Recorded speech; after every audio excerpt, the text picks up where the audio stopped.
lovely. So my name is Agunda Okeo. I am the director of Women's March New York City. And I'm going to give you guys a few opening remarks as we get this program rolling, and we want to keep it going. It's going to be a very exciting program. I wanted to make sure this was something that all of us could really enjoy and appreciate and end up with something nourishing, right? So I'm going to go ahead and just start with my remarks and say again, thank you all so much for coming out today and for sharing this moment with us, because I think it's a really beautiful and powerful day. All right. Okay. If I were to characterize 2018, I would say it was a year of awakenings. I'm hopeful that 2019 will be the year of clarity.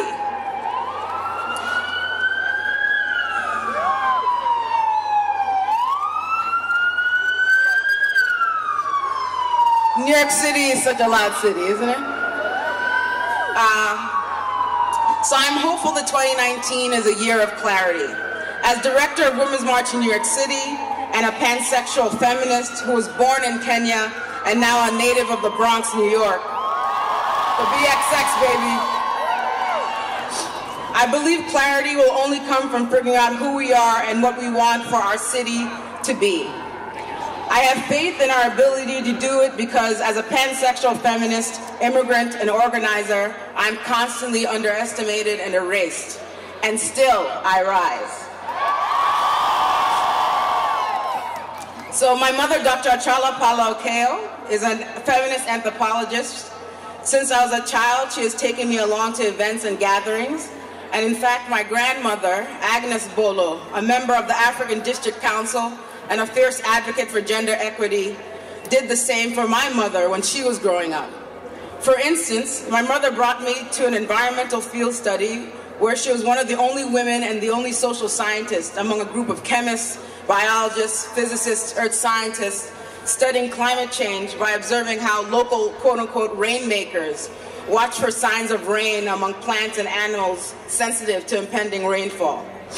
My most life-changing moment came under the study, watching Kenyan women struggling in vain to stop torrential floods from destroying their crops, using buckets in their hands to prevent their harvest from being washed away. The fertility of the endeavor and the desperate tenacity of the women almost stopped my heart. For them, the torrential rain was the eroding of their livelihood. For me, that was when I understood that climate change was something that must be confronted head-on. So it is those Kenyan women and women like them around the world and in this country who give me strength as I wrestle with the challenges of directing Women's March in New York City. Personally, I decided to join Women's March before it was even invented, waiting for the moment when America would develop that spark to fight for justice on a mass scale. Like many women, I made the pilgrimage to Washington, D.C. in 2017 and also attended, there you go, and also attended the Women's Convention in Detroit. By November of 2017, I and a few women attended the convention, founded the local chapter here in New York City. Over the course of the last year, the New York City chapter has supported or held actions for student walkouts against gun violence, the March for Our Lives in DC and New York City, supported the Fair Food Program with student farm workers to address abuse of women, providing produce to fast food corporations. We joined with the citywide tenant march to make sure we have fair housing. We marched in pride for LGBTQIA empowerment. We supported the fight to protect immigrants targeted by the Trump administration, who are the lifeblood of New York City. Round of applause for the immigrants community that makes New York City great.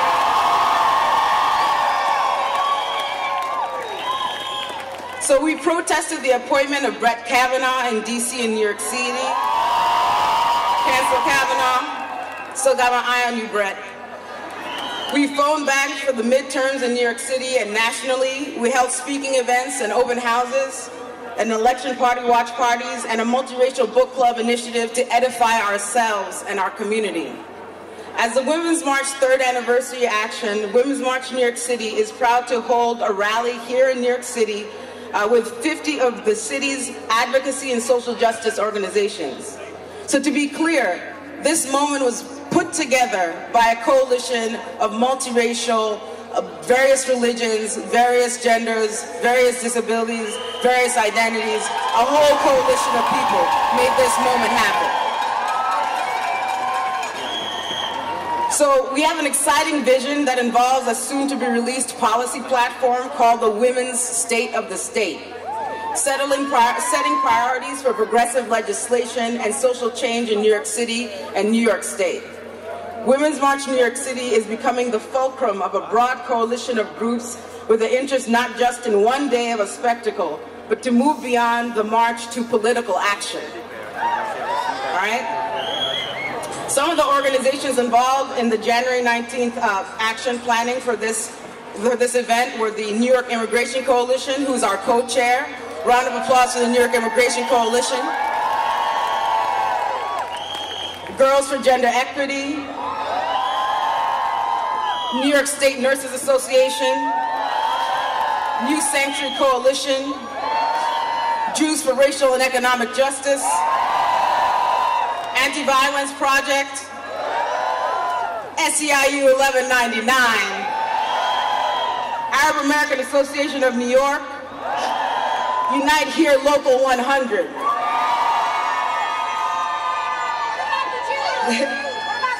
Rise and Resist New York City, African Communities Together, Jewish Voices for Peace, Code Pink, and Lower East Side Girls Club. What we're not going to be doing today is being negative. Today is all about positivity. So what I want you guys to understand is I'm going to stand strong and make sure that people understand what we're here for today. All right? This is not a negative day. You're not coming with that. We're not doing that today. What we're doing today is we're going to uplift each other and we're going to make sure we stay positive. I want to hear my Jewish family. Where's my Jewish family in the place right now? All right? Thank you so much. So, in conclusion, before I was rudely interrupted, all right. So when I think back, so be with me for a moment. Let's calm down. Let's come back to this moment. Because you guys have to understand something. I cannot be moved. All right? I cannot be moved. So, when I think back on the past year and into January 2019, I am hopeful. You hear that? I am hopeful. Despite our many differences as people, all of our concerns and are interconnected because we live on one earth. And it's the only one we got, and there's no do-overs. This is it.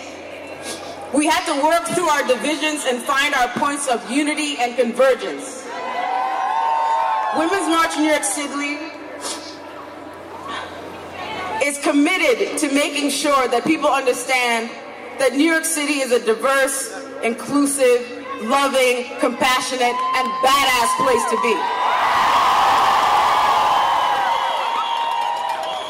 So since I have your attention, I implore you to muster the courage of those Kenyan women and confront the flood. So march, sing, shout, rally, do whatever you choose. You have a choice. But let's promise to do it together for our singular experience as human beings on this miraculous earth. Thank you very much. Enjoy this program. I made it for you. Do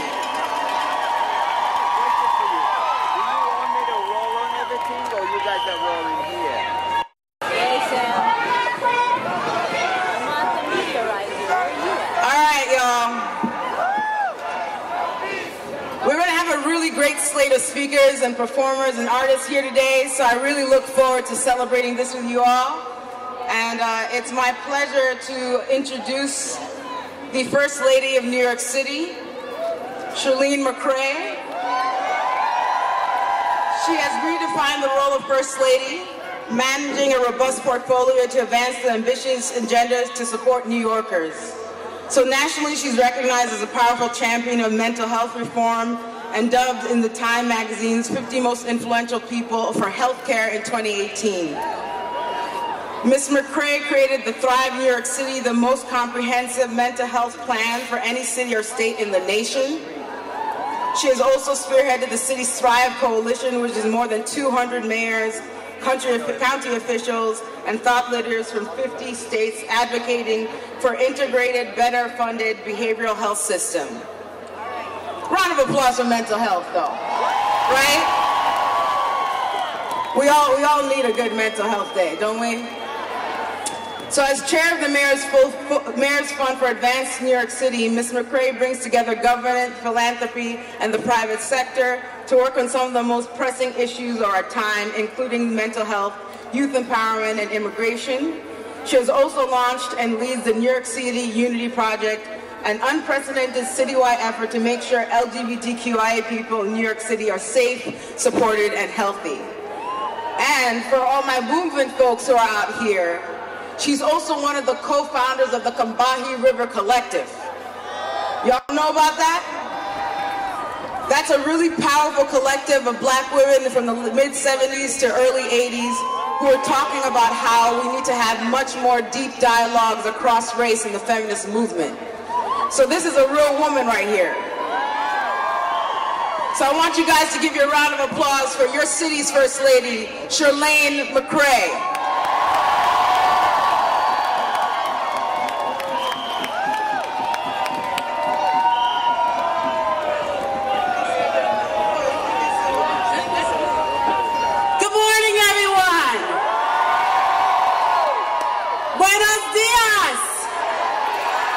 Thank you, Ogunda. Please give her a round of applause. Woo! It is cold out here today, but it was cold in 1915 too, when thousands of women suffragists marched up Fifth Avenue. One newspaper reported that onlookers felt the cold wind in their spines. Those women had been discriminated against, abused, paid less or not paid at all, yet they remained strong and persistent. And those women didn't stop. They didn't stop until they won the right to vote.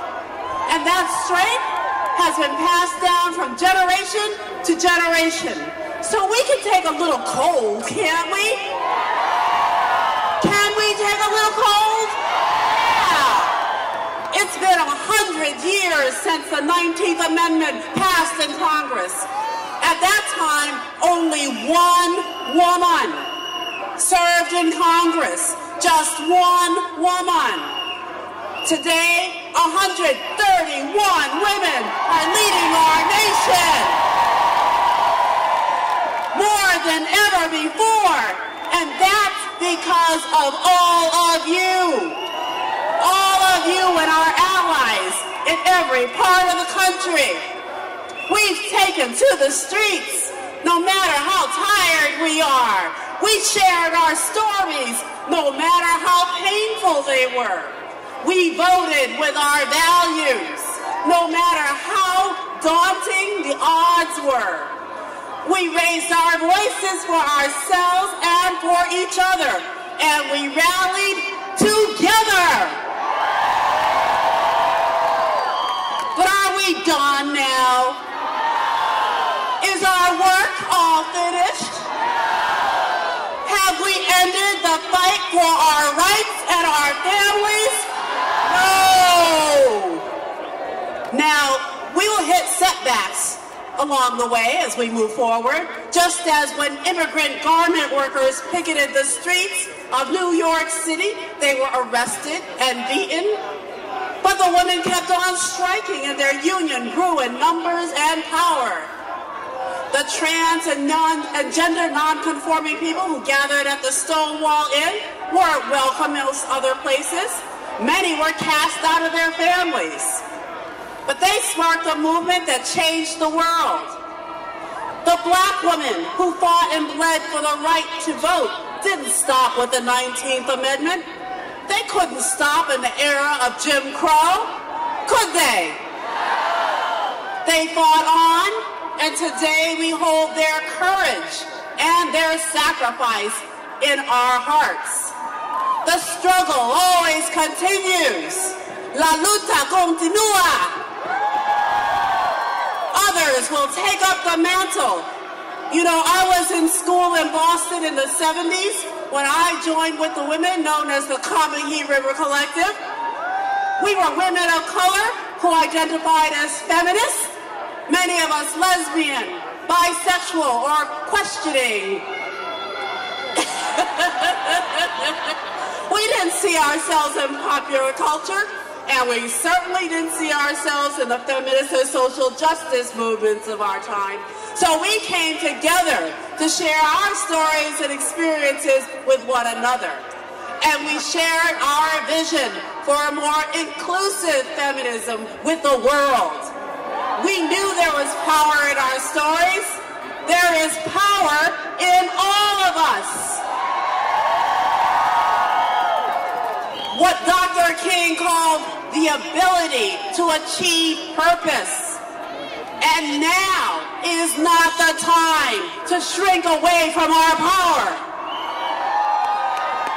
Some people call 2018 another year of the woman. Of course, we know this is more than a moment. This is a movement. That means we must keep growing, keep building, keep leading together. Now let me ask you some questions. How are you going to use your power? Will you register more women to vote? I said, will you register more women to vote? Yes. Will you call all the lawmakers in Albany to protect the rights and dignity of women and non-binary folks? Will you run for office or encourage a woman to run? Now, will you take the hand of someone you don't know right now? Take the hand of someone you don't know, someone you think is different from you. Reach out to a sister of another color or ethnicity or religion. Can you do that right now? Yes. And learn what unites us. Learn more about each other. Because if we do all these things that I just asked you about, our movement will grow in numbers and in power. Juntos nadie nos puede parar. Together we will be unstoppable.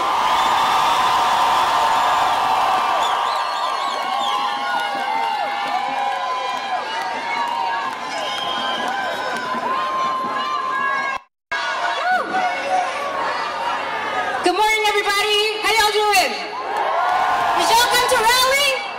Did y'all come to turn up for women and girls? I want to do a little chant because I'm an organizer. Y'all ready for that? My name is Sasha Ahuja. I work at Girls for Gender Equity. I'm about to introduce a giant in our movement, but we got to turn all the way up. Y'all ready? Okay, we're going to do one practice round. I'm going to say, when women and girls are under attack, and y'all going to say, what?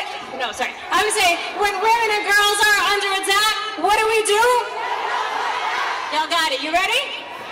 Okay. When women and girls are under attack, what do we do?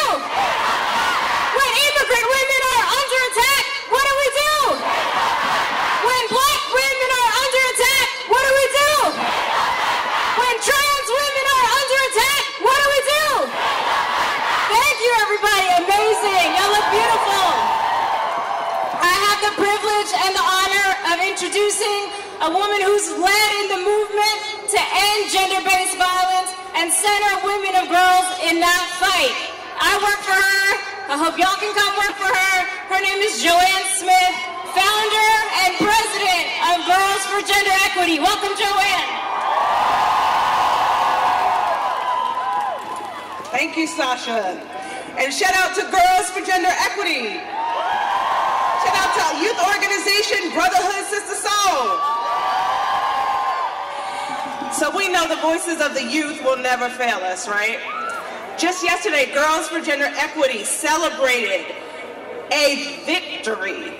Following the leadership of Black women and the Mute R. Kelly movement, we were able to get R. Kelly dropped from Sony Records. Cis and trans, Black, brown, and Native girls are not disposable. We fought alongside immigrant survivors, incarcerated folks, and youth, most of whom are people of color, many of whom are queer and trans, gender non-conforming and non-binary. We have pushed back against the status quo, understanding that Fannie Lou Hamer's words ring true more today than ever before. Nobody's free until everybody's free. So it's no mistake that we're here at Foley Square, right? It's a sacred ground of indigenous Lenape people, and the site of the Negro burial ground, the triage site for 9/11, and where thousands of New Yorkers gathered and mourned the tragedy of 9/11, the second site for Occupy Wall Street. We've rallied Black Lives Matter after the murder of Eric Garner. We protested the Dakota Access Pipeline here in solidarity with Standing Rock water protectors. We took to the streets against Trump and his hateful regime to say no Muslim ban ever. We've shed blood and tears together as New Yorkers and are here today for the Woman's Wave. That's right. My name is Joanne Smith. I'm a queer first-generation Haitian born in New York City.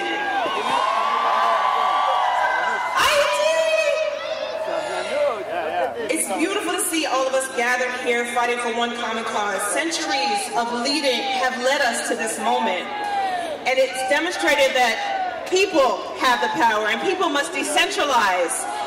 We cannot rely on our federal government or corporations to do what's morally right for our collective humanity. They've showed us they can't handle that responsibility.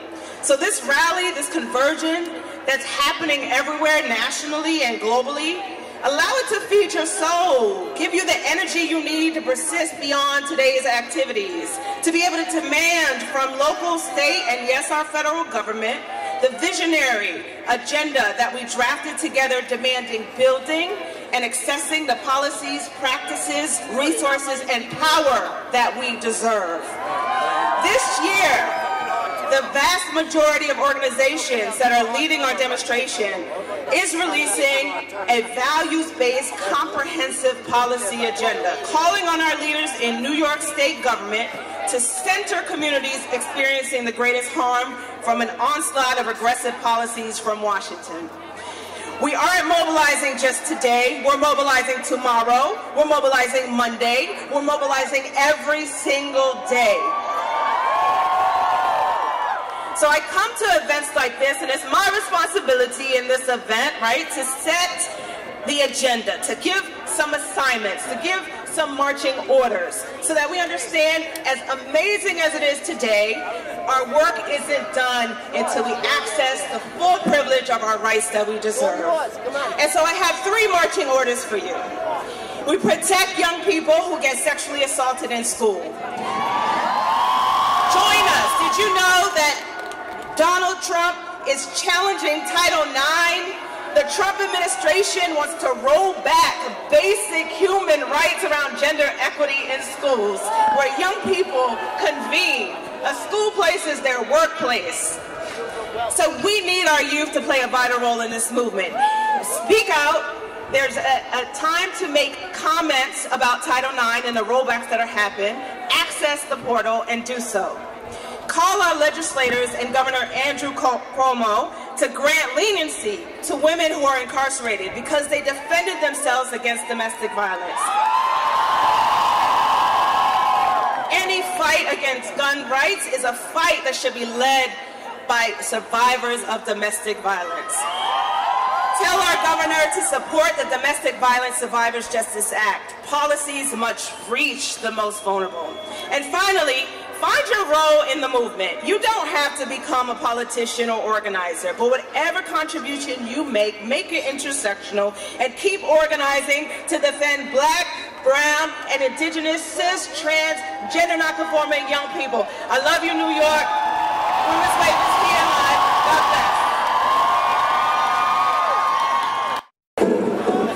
Greetings. Solidarity. Power. Women. Girls. Femmes. All. My name is Roz Pacheski.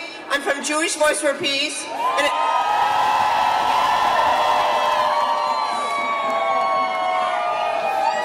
It's my great pleasure to introduce my dear friend and JVP sister, Esther Farmer. Esther defies conventional stereotypes and binaries. She is both Jewish and Palestinian. For some 30 years, she's been using theater as a tool for community development, even while she worked at the New York City Housing Authority. For us in JVP, Esther is an inspiration, a brilliant and charismatic leader who has taught us many skills for building radical social justice activism through relationships, care, and love. Her decades of activism in anti-racist and Puerto Rican solidarity movements and struggles are interwoven with her commitment to Palestinian liberation. And she's a real artist. Esther has brought to JVP's local and national work a dynamic theater storytelling project. Storytelling, stories, she's always telling us, tell your stories. And especially having an impact about Zionism, about Jews, about Palestinians. With her team, she's bringing the original theater piece, Wrestling with Zionism, to neighborhood audiences throughout New York and the whole metropolitan area. She's changing hearts and minds.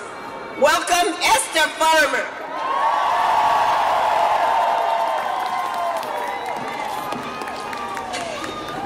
Yes, I am a Palestinian Jew. I am so thrilled to say that I belong at this march. What we see today is the real power of solidarity. The powers that be will always try to divide us. But we are not having it this time. We as Jews and as Palestinians know from our history the importance of solidarity. And at Jewish Voice for Peace, our slogan is, we are Jews for justice, not just us.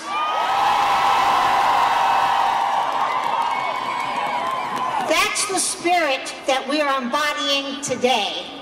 None of us here standing in the cold are here only for us. Because we know that, as Emma Lazarus said, none of us are free until all of us are free. And that means we need to show up for each other. Because from one colonial border to another, our oppressors are certainly colluding.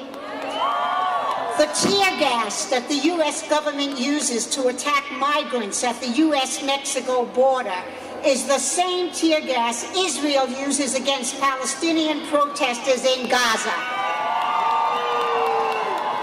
Showing up for each other is what real safety means. It means we will support immigrants under severe threat.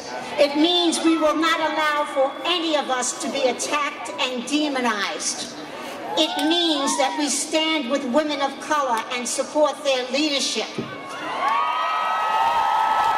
And it means that as we build this movement, we embody that spirit of solidarity in our organizing, in how we work together, and even in how we talk to each other.